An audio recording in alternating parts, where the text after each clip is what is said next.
સંસદના શિયાળુ સત્રનો અંતિમ દિવસ ભાજપ અને વિપક્ષ વચ્ચેના ઉગ્ર રાજકીય શોડાઉન દ્વારા ચિહ્નિત કરવામાં આવ્યો હતો. બંને પક્ષોએ ગુરુવારે સંસદ સંકુલમાં નાટકીય દ્રશ્યો દરમિયાન એકબીજા પર ગેરવર્તણૂક અને હુમલાનો આરોપ લગાવ્યો હતો. કેન્દ્રીય ગૃહપ્રધાન અમિત શાહ પર બીઆર વિશે વિવાદાસ્પદ ટિપ્પણી કરવાનો આરોપ લગાવીને ભારત બ્લોક હેઠળના વિપક્ષી સાંસદોએ વિરોધ પ્રદર્શનો કર્યા ત્યારે તણાવ વધી ગયો. આંબેડકર આ સપ્તાહની શરૂઆતમાં રાજ્યસભામાં વિરોધ પ્રદર્શન દરમિયાન રાહુલ ગાંધીએ ભાજપના સાંસદ પ્રતાપ સારંગીને ધક્કો માર્યો હોવાના આક્ષેપ સાથે ભાજપે વળતો જવાબ આપ્યો હતો. રાહુલ ગાંધીએ આરોપોને નકારી કાઢ્યા હતા. ભારપૂર્વક જણાવ્યું હતું કે ભાજપના સાંસદોએ તેમને અવરોધ્યા હતા અને ધમકી આપી હતી કારણ કે તેમણે સંસદ ભવનમાં પ્રવેશવાનો પ્રયાસ કર્યો હતો. તેઓ અમને ધમકી આપી રહ્યા હતા. અમે તેમનાથી ડરતા નથી. અમને સંસદમાં પ્રવેશવાનો અધિકાર છે, તેમણે પત્રકારોને જણાવ્યું હતું. ભાજપના સાંસદ સારંગી કથિત રીતે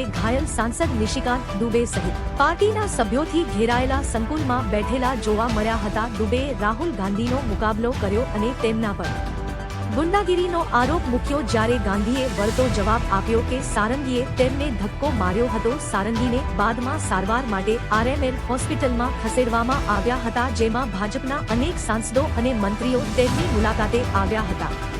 દરમિયાન પ્રિયંકા ગાંધી સહિત કોંગ્રેસના સાંસદોએ સંસદ સંકુલમાં વિરોધ માર્ચ યોજી હતી. જય ભીમના નારા લગાવ્યા હતા અને સૂત્રોચ્ચાર કર્યા હતા. રાજ્યસભાના વિપક્ષના નેતા મલ્લિકાર્જુન ખડગે પણ આ કૂચમાં જોડાયા હતા અને વિપક્ષના સભ્યો પર કથિત હુમલાની તપાસની માંગ કરી હતી. કોંગ્રેસના સાંસદ મણિકમ ટાગોરે બીજેપી સાંસદો પર લાકડીઓ સાથે સંસદ પરિસરમાં પ્રવેશવાનો આરોપ લગાવ્યો હતો અને આરએસએસની સમાનતા દર્શાવી હતી. આ પહેલીવાર છે જ્યારે તેઓ લાકડીઓ લઈને સંસદ આવ્યા છે. તેઓ અમિત શાહને બચાવવા માટે કંઈ પણ કરી શકે છે. અમે તપાસની માંગ કરવા માટે સ્પીકરને મળીશું, તેમણે આરોપ લગાવ્યો. કેન્દ્રીય મંત્રી ગિરિરાજસિંહે આ ઘટનાની નિંદા કરી કોંગ્રેસ અને રાહુલ ગાંધી પર આશરો લેવાનો આરોપ લગાવ્યો. આરોપ મૂક્યો જેના કારણે સારંગીને ઈજા થઈ.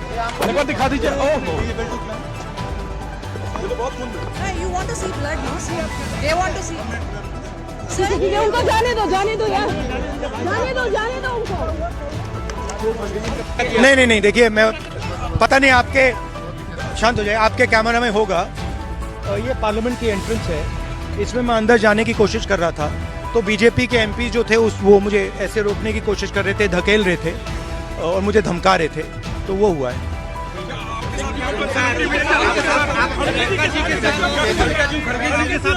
नहीं देखिए हाँ किया है मगर ठीक है कोई मतलब धक्का मुक्की से हमें कुछ होता नहीं है.